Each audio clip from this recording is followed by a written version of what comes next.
What's going on, everybody, and welcome back for episode 37 of Hit the Books. All the boys here this week ready to deliver news from all the leagues and even a little golf.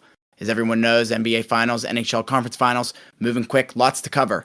So let's jump in and introduce my co-hosts, Huff and Mackie. Huff, what's going on, my man? What's going on, everyone? Happy to be back another week. A lot going on. NHL playoffs looking like they're coming down to the bid here as we get down to the final. NBA Finals still going on, so a lot going on. Mackie, what's up with you? Back from vacation? How was a vacation? Yeah, it was good. I missed last week, but we're back, better than ever. Got NBA and NHL playoffs coming down to the wire here, so a lot to talk about. Yeah, we'll get it right off the bat. We've been ice cold with the picks lately. Good thing we had this fire start in the NHL because we've just fucking ripped it apart in the past about 4 or 5. No, I'd say like week. Just tough week in the NHL for us past week. Yeah, last week's been something for sure. It's all right. We were due. Yeah, I mean, with that start, we were up like 19 units at one point. We had to do that. I mean, Yeah. we're back down. We're sitting at like 9.5. Still crazy, but I mean, we got humbled. Yeah, real quick. It's all right though. Being up 10 units in a 3-week span isn't very bad. Yeah, exactly. Alrighty, let's jump in.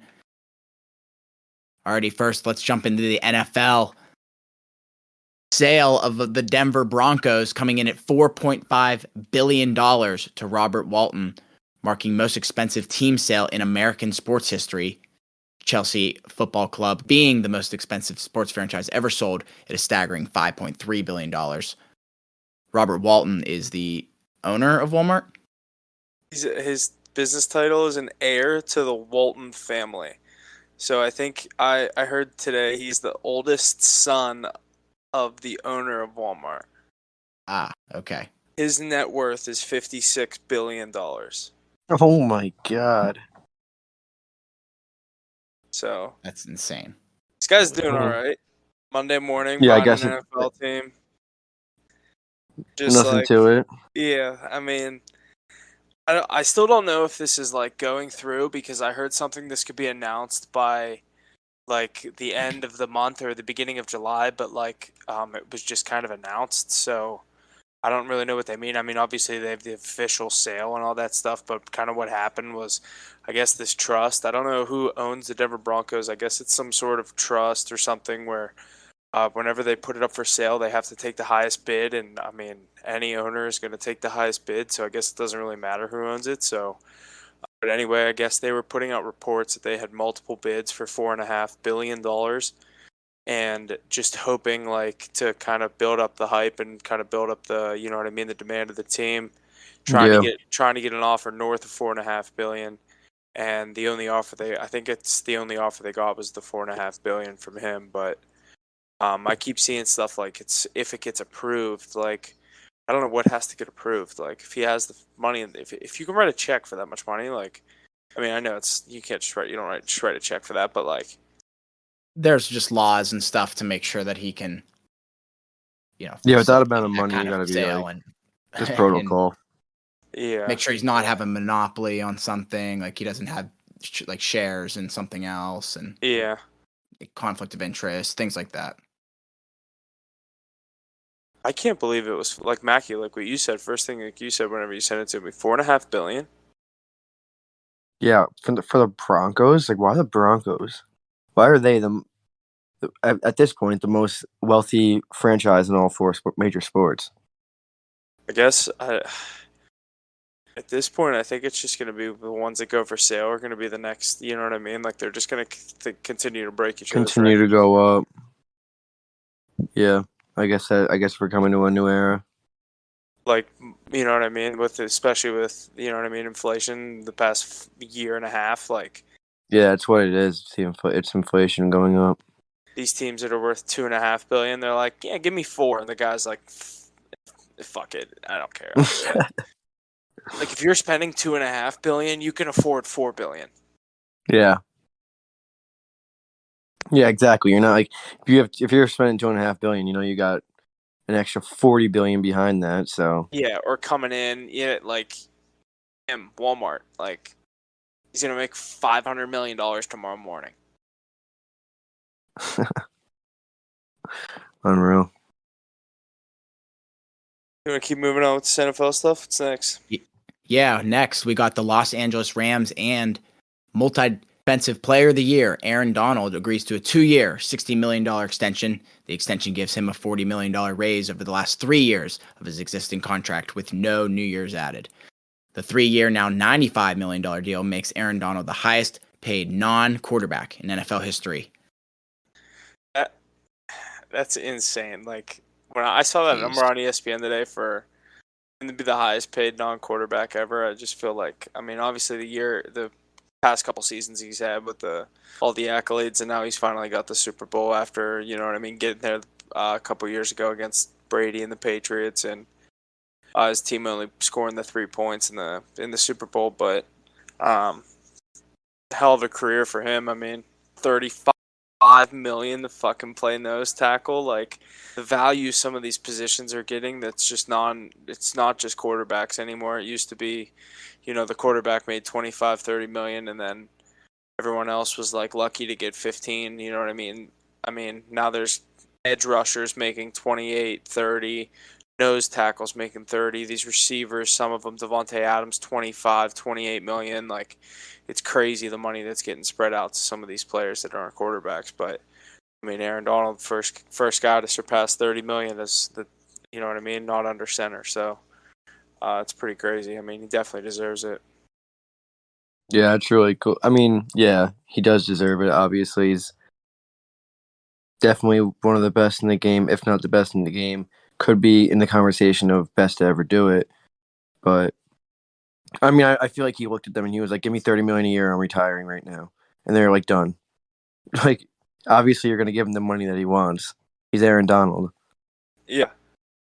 And with everyone saying, like, especially with the things with Sean McVay, I forget what network he was supposed to go to, but there was rumors that he was going to sign with some network to go. They were going to pay him like 40, $50 million a year to go be an analyst for football, or not you know what I mean, like on TV, like Yeah.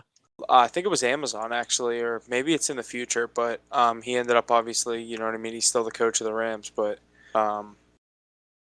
I think whenever he came back, they're kind of saying, like, I want the same team, or he was going to go do that. You know what I mean? Like, I don't know why there was so much talk about him retiring when all that stuff was going on, but I'm talking about McVay, not Aaron Donald right now. But whenever there was all that talk about him retiring and going into the booth and doing the TV stuff, I mean, like, he would have just blown that whole team up. But I think no one would have stayed. I could see that. I agree. Yeah, your coach leaves, the entire team falls apart. So, yeah, I agree with what you're saying. So I think that's the biggest thing is, I mean, he ended up staying, but I don't know how legit that was with the TV deal and with McVay, but Donald gets the big deal. They got everyone back. I mean, it's easy to say they should be a Super Bowl favorite, but the Buccaneers had everyone back last year, and everyone kept saying they have all 11 starters on both sides of the ball. How is this team not the Super Bowl favorite? And you know, the Rams come out and win it this year, so don't be surprised if this team, you know what I mean, makes it pretty far. But just because you have all, you know what I mean, the whole squad back doesn't mean, you know, another Doesn't NFL always team. mean, Yeah, yeah. doesn't Especially mean with they're not Tampa. going to They weren't figure even the you best out. team in the Tampa wasn't even the best team in the league. They just went on that little run at the end of the year at the right time. Yeah. But, you know, the Rams were the best team in the league this year, I think. So they could be a little scarier than that Bucks team that we saw. Buccaneers were like if the Bengals would have won the Super Bowl last year. Yeah, a little better than that. But yeah, Yeah. I see what you're saying. Like Definitely. kind of the Cinderella team, but they got the hype because of Brady. Yeah, it was Brady, yeah.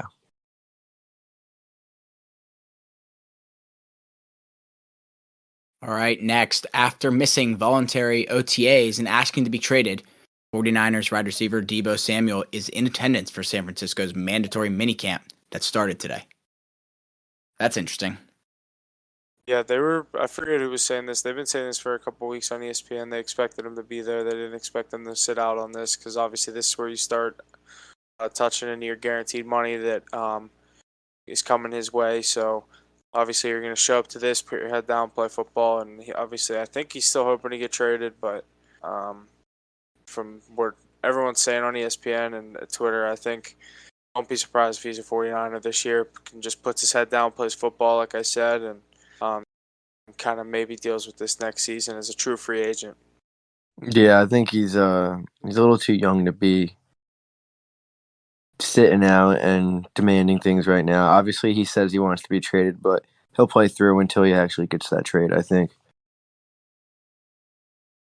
Yeah, and especially the upside going on with San Francisco. I feel like I'm hearing a lot of hype with Trey Lance, and I think I have not a lot of faith in him, but I'm excited to see what goes on with that situation at quarterback in San Francisco. If they stick with Jimmy G, if they go with Trey Lance, I think there's a lot of upside with him in that offense. If he especially decides to still keep kind of playing that running back, wide receiver, combo to try to get the big deal next summer as a true free agent, but. It'll be interesting to see what happens there. Yeah, I mean, the 49ers aren't a bad team, obviously. They were in the conference finals game last year. Debo is a huge part of that team. So, if he stays, then the team could be just as good this year. Hopefully, if they do go with Trey Lance, hopefully he can ball out a little. I still can't believe the Packers blew that game against the 49ers. I can. It's the Packers. That punt. Oh my god. You know which one I'm talking about? I don't know if it got blocked or it was just muff punt. Oh my god, it was terrible. I don't remember it. No. It was the one they scored the touchdown on. I think it got blocked. Maybe. It was brutal. But I had no faith in that 49ers team last year, but obviously they showed me up. I mean, I did against your Cowboys. I bet them against your Cowboys. That's for sure. That's just a rule. But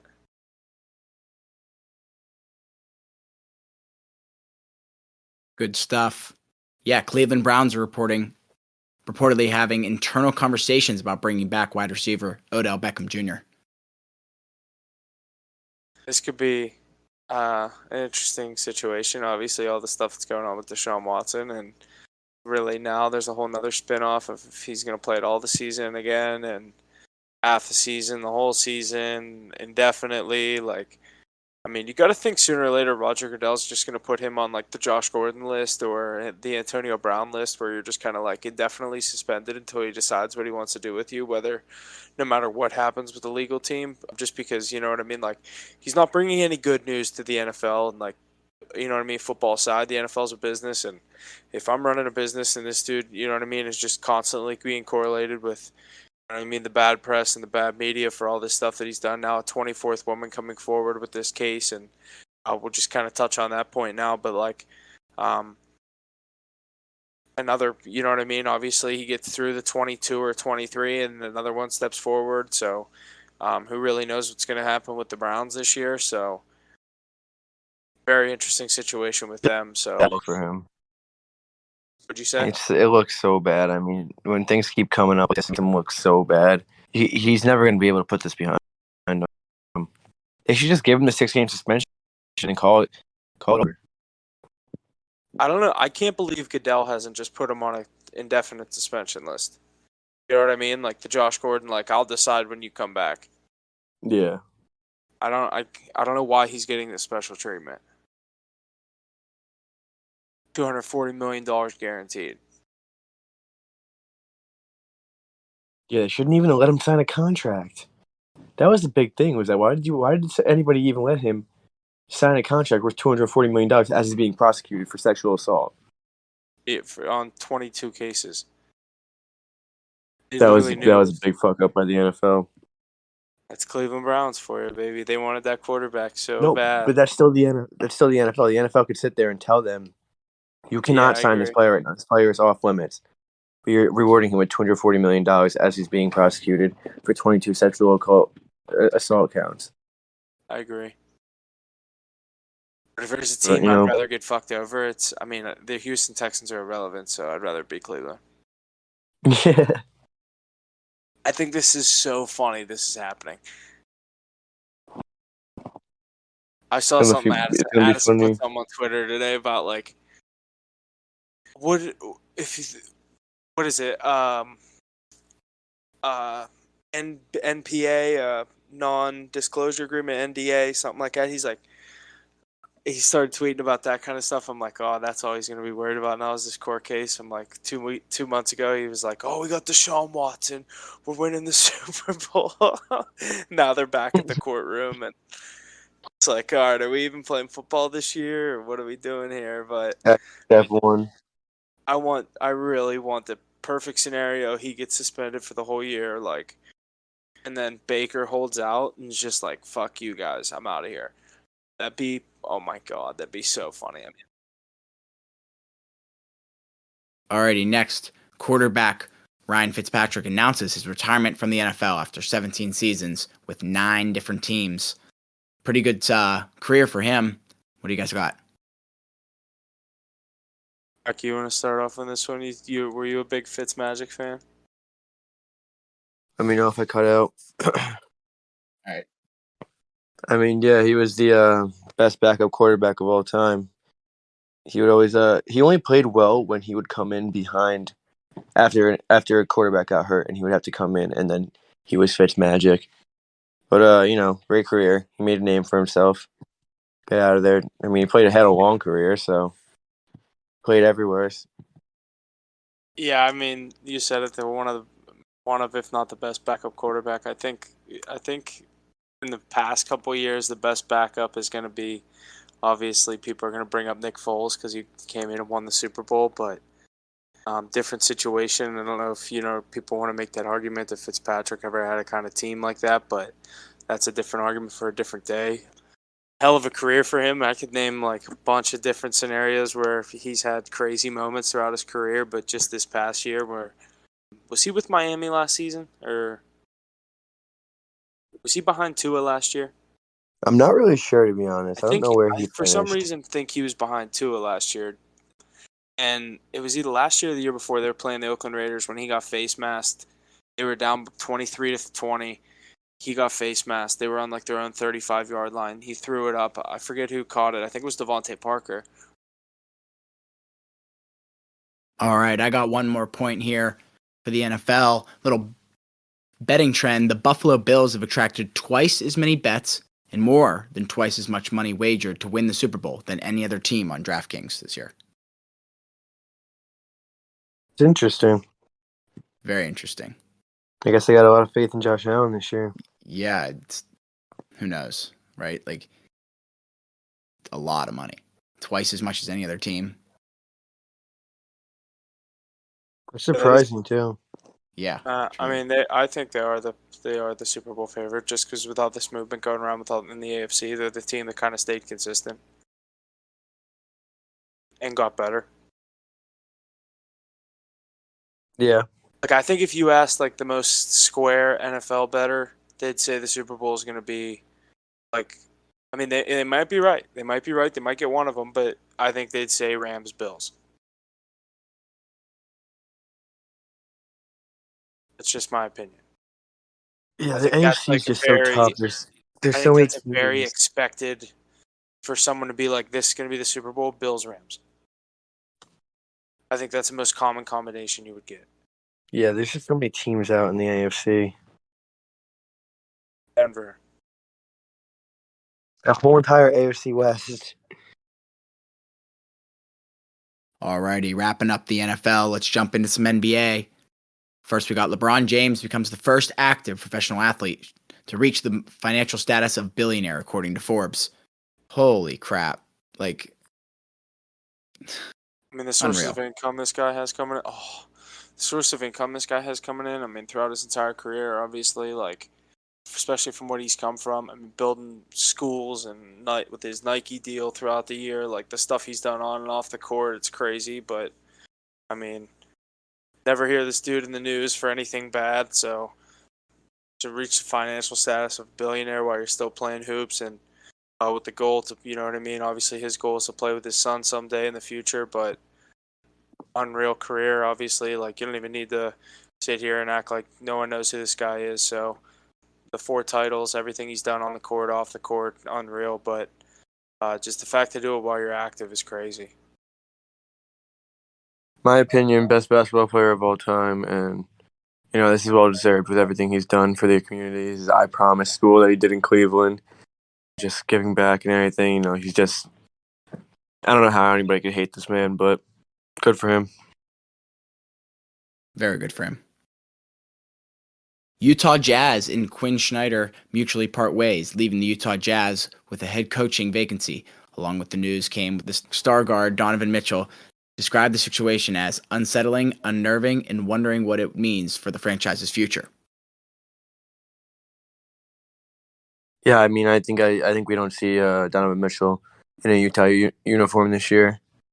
I think that team's a lot different this year. I think they try to rebuild around Rudy Gobert, I guess, because they're not going to keep both of them, and get some pieces for Donovan Mitchell.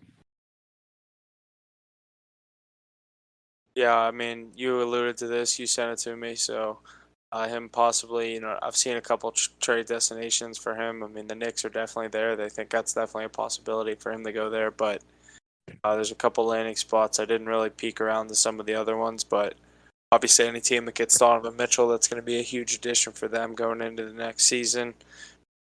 It's going to be very interesting to see where he goes.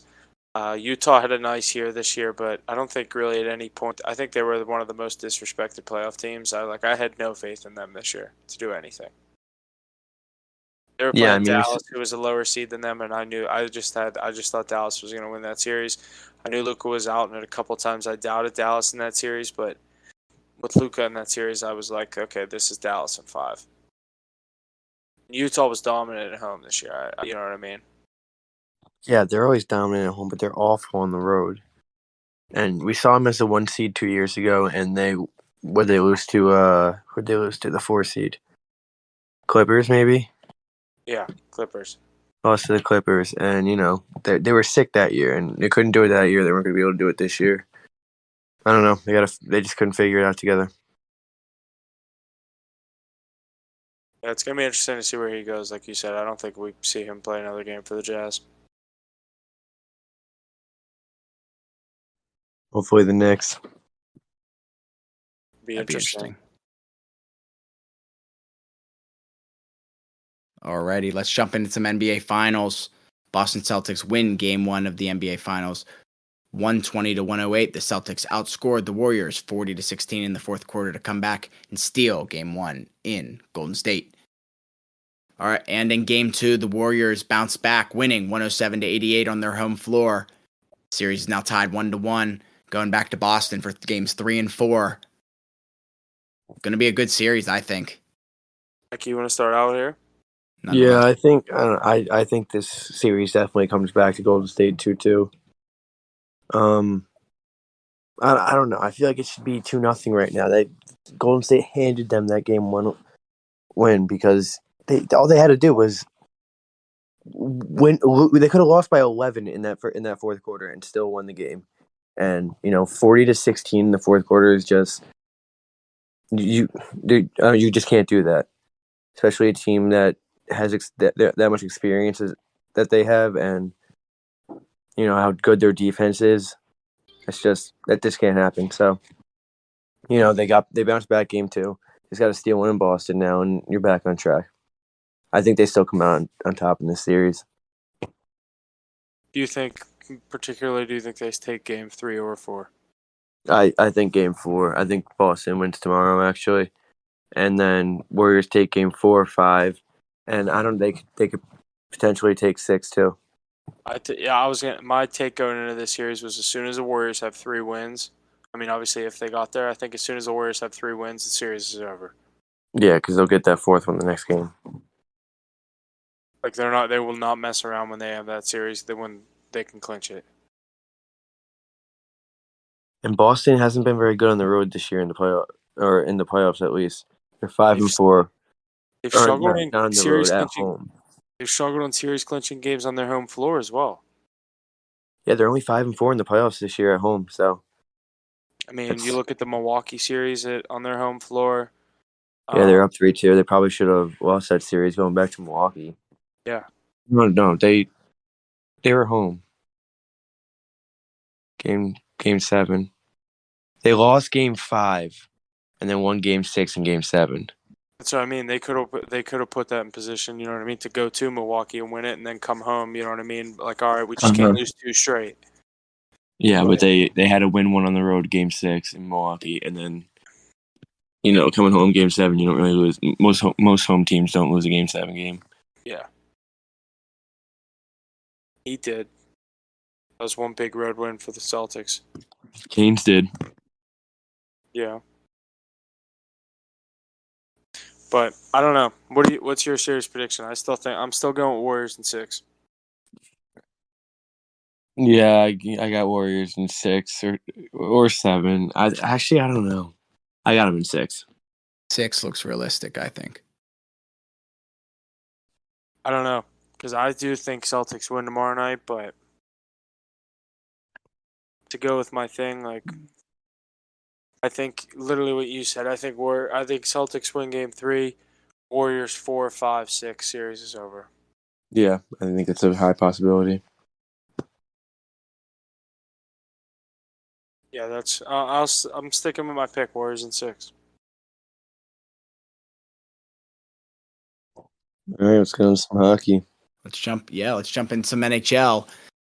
Nathan MacKinnon and the Colorado Avalanche complete a 4-game sweep of Connor McDavid and the Edmonton Oilers in the Western Conference Finals. The Avalanche will advance to their first Stanley Cup final since 2001. Colorado will await the winner of the Tampa Bay Lightning and New York Rangers series. Pretty interesting series there. You know, I thought going into that Game 4 with the Oilers going up and then just a back and forth game, I thought they were going to come out on top there in overtime, but Colorado took it.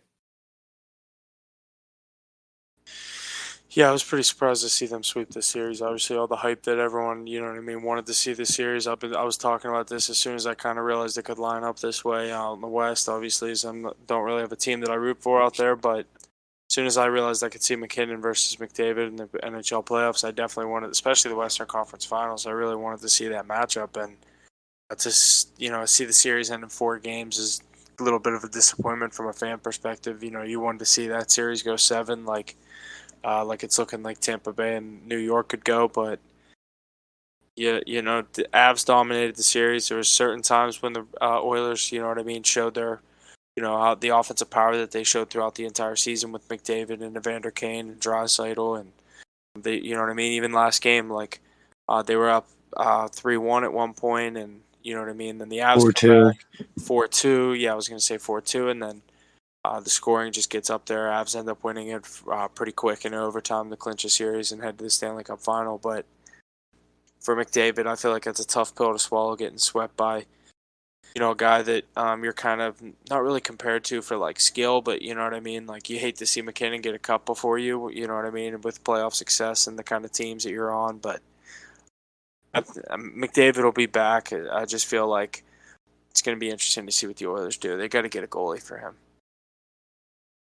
Yeah, I mean, the thing about this series was that the Avalanche were so overpowering, and the Oilers didn't have a goalie to withstand that pressure that they would have. That when they would have the puck in the zone for 4 minutes straight, and the goalie would have to make three nice saves, they keep it a close game. Mike Smith wasn't able to do that, and the Avalanche. This is one of the best teams we've seen in the recent past. I think in the past 5 years, the Avalanche team, 5-10 years, the Avalanche team is probably the best team we've seen. And you have a team like the Oilers who have 2 of the best players in the world on it, but other than that, that team really isn't that good. So they did what they needed to do. They put up their points, but they had 32 points each in 16 games. It was ridiculous, but it's just not enough against that Avalanche team. That team is so sound up and down. They don't have a weak spot. So, hopefully, I wanted to see Oilers get at least 1 or 2, but the close ones they couldn't win. So we saw a sweep, and the Avalanche team moves on to the final. Yeah, they're going to be waiting a week to play, which could either be a good or a bad thing. I never think that's a good thing. Too much rest is not good. Well, we just seen with Tampa that it wasn't a good thing. Yeah. Let's see. I'm interested to see how that rest kind calculates into that series. Yeah, I'm fully rooting for the Avalanche at this point. Once Penguins lost, I was like, fuck it, I like McKinnon. I'll just go with them. Obviously, Yeah, they're definitely the most exciting team to watch. Scoring like six goals a game, 5 goals a game every night. It's just crazy. So, Cale Makar, you know what I mean? You look around the lineup, like you said, it's just top to bottom, they're stacked. They're the favorite. Car had 5 points last night. Yeah, they've been the favorite to win the cup all season for a reason. That's why they're moving on. 4 more wins for the Avalanche. They got this thing on lock. Yeah, we'll see how it goes down. You said it, Avs moving on to the finals. Let's jump over to the Eastern Conference. We got the Tampa Bay Lightning and the New York Rangers tied up at 2 apiece now after Game 4 tonight. Tampa winning 4-1. What do we got, Mackie? You and your Rangers. Looks hot tonight, but well, who knows, you know?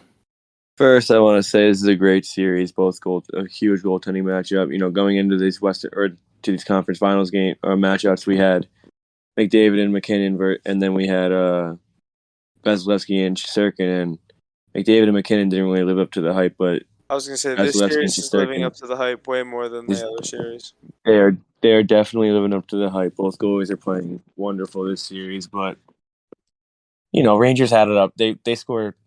I mean, they win the first 2 games at home. Tampa wins the next 2 games at home. I said that in the beginning of the series. Just going to point that out. But I don't know. We should have won Game 3, and that's the story of the series so far, and that's why it's tied up right now because we're up 2-0 in Game 3. Tampa is everything is washed out of them. Their faces went pale. They were on their heels. They didn't know what to do. We get a bunch of penalties. They scored 2 power play goals, but they're right back in it. They score with 30 seconds left in the game, and that's the story of Game 3. And now we're sitting here tied up in a series 2-2, and it should be 3-1, or maybe we win that game if we go 3-0. So it just Game 3 is the story of the series so far, and I just hope it doesn't come back to bite us in our ass. But you know, you just gotta win our home games. We win our home games, we take care of business, and we play Colorado in the Stanley Cup final. That's what it comes down to. Yeah, it's going to be interesting to see what happens. Obviously, like you said, Game 5, come back to New York, best of 3. You guys have home ice in a best of 3, so I wouldn't want to see Vasilevsky in a Game 7. He also just gained all the confidence he needed in these last 2 games. He let up 3 goals over the past 2 games.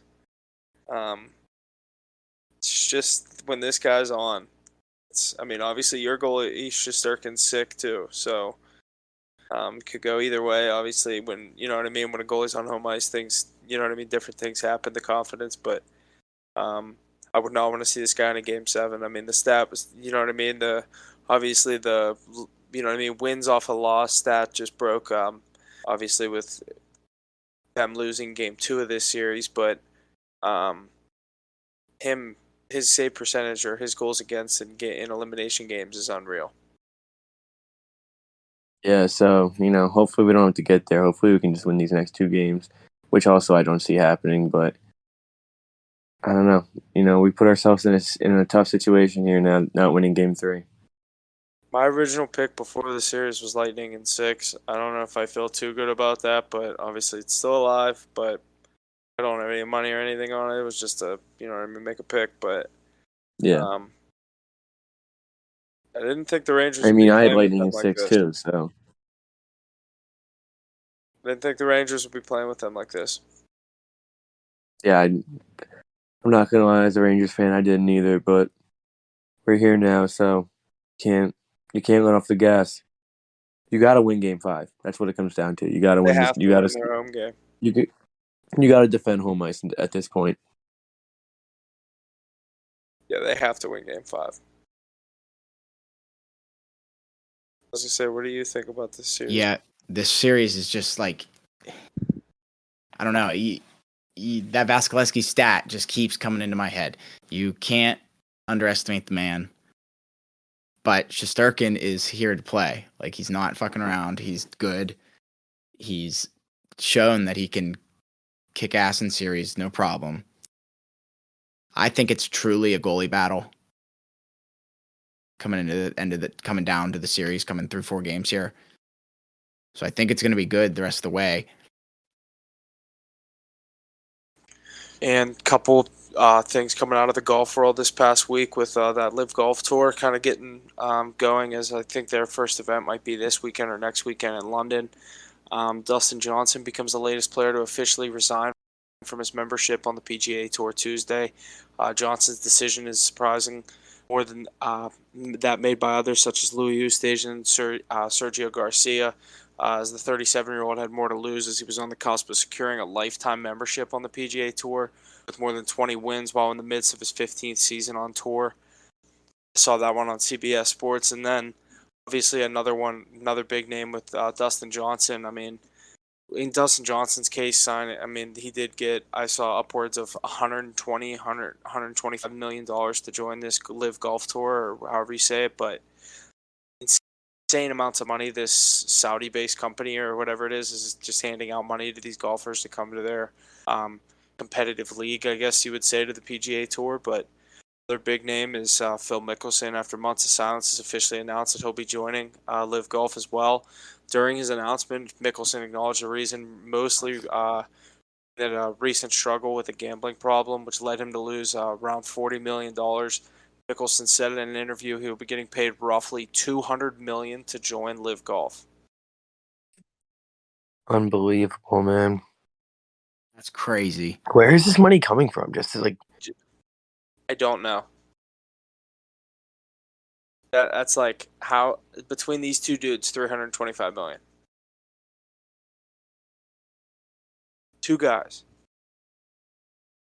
Yeah, I don't know. And it's all guaranteed too. Yeah, they said it's fully guaranteed, or I wouldn't be doing it. I don't know, that's why it's like that's why so many people are like giving them all this backlash, but it's also like they do it too. Yeah, I don't know how you can turn down $200 million. I mean, Tiger Woods hasn't even made that in his career earnings playing at the PGA, and he's the best golfer of all time. I mean, he's probably a billionaire, but that's obviously all off the course too. Yeah, but his career earnings is like $114 million. I saw. Yeah, and that's because in the PGA, the way the PGA is set up, there's no guaranteed money. You got to win. You got to win. You got to win. I think it may take away from the competitiveness a little, but what's going to be interesting to see is if these guys are allowed to come back and compete in majors, because like Johnson was saying is he's interested to see if he's allowed to come back. Like, it doesn't seem like some of these guys are putting that too big of a, you know what I mean, like too much of a priority. Like when you're getting paid $125 to $200 million, it's like, how bad do you want to play in the U.S. Open? Yeah, at that point you're like, if they don't want me back, then all right, I'll retire with $200 million. Yeah, like some at 37 retire with $125 million in the bank. Phil Mickelson, he's 40 something, retire with who knows how much money he has. I mean, obviously, I just said he lost $40 million, but $200 million coming in. Like, I hope he has money in the bank. You know what I mean? Like, if he's joining, if he's down that bad, like, I don't know how he blew everything he had. I don't know. He was making bread for who knows how long. Yeah, this is all pretty. I'm not sure when this London event is, but I don't know if it's going to be on TV. Like if the U.S. company, you know what I mean, like national TV is going to be broadcasting it. I don't know what's going on with all that stuff, so I haven't really heard too much. So it's kind of been like out of the news. So I don't know if that's kind of how it's going to be over here, but the first event's in London. From what I understand, most of the events are going to be in Europe, Africa. I think, like obviously anywhere over there, but it's going to be interesting to see if it's on national TV. If we get a lot of coverage of it, obviously you're going to hear about it on Twitter and Instagram and all that stuff. But it's going to be interesting to see. Yeah, it should definitely be interesting to see how it goes. I'm kind of excited for that. That's going to be good. With all this money moving around and stuff, keeping these good players back in, or keep these players playing. $200 million. Play fucking golf. Unbelievable.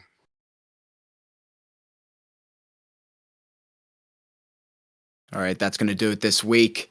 Keep an eye on our picks daily. We're looking to put out some more MLB.